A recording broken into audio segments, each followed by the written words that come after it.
Okay, our next tutorial will show the power of using the grid within the application.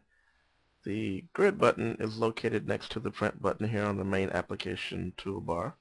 So let's go ahead and click it. A message will appear letting you know that the main form will disappear and that the grid will open, and that if you made any changes then they will be automatically saved. I'll go ahead and click Don't Show This Message again. Click OK.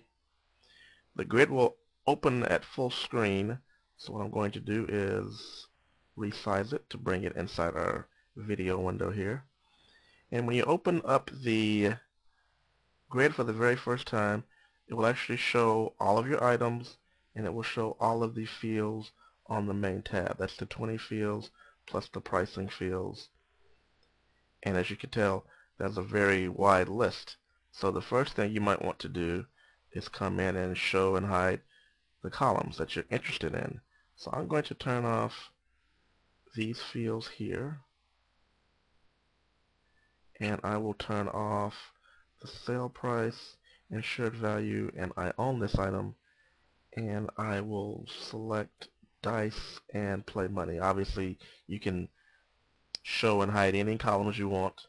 I'll click save, and now the grid has been reduced to only the columns that I want to see, and you can actually edit information within here. I can go ahead and check boxes in here as well. I can add pricing. I can change information here. Now it's best that you actually use the main application window to do this, but you can also use the grid as an option if you would like. But keep in mind that there are no drop downs in here. There are no helpful tips when using the grid. It's mainly for printing reports and doing sorting and things like that. So the next thing I want to show you is the show column here. If I wanted to just look at Clue and the Game of Life back in the main application window, I could check the two items and then click Show Selected Items,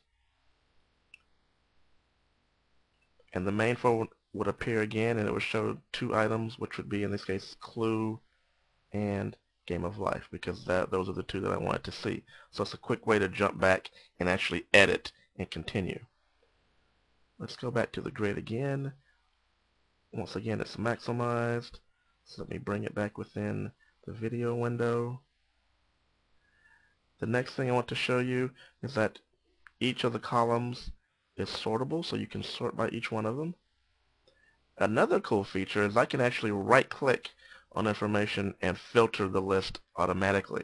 If I were only interested in Parker Brothers games, I might want to go ahead and sort by publisher first so that all of the Parker Brothers were together. I can right-click on Parker Brothers and click Filter by Selection. What it'll do is it will filter everything that says Parker Brothers. Now you're down to 3 items. Now, if I'm interested in, let's take a look here, I can remove the filter to go back to all of the items.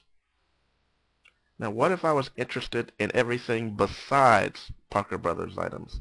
Once again, I can right-click and filter excluding, which means that it will show us everything except Parker Brothers. So now I'm left with Hasbro and Milton Bradley. Let me remove the filter. It will show everything again. Now one of the greatest things here is that let me hide a few more columns to show you the reporting feature. I want to do a report with these items, and if I click print, it asks me for a name of the report.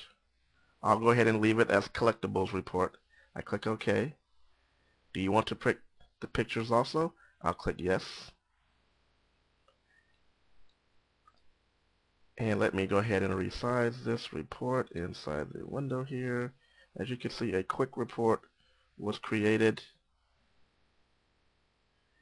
basically using the list and in the order of the columns that you had, and it throws a picture here on the far right hand side. So this is a very quick way to create list reports, and I'll have more on using the grid in the next tutorial.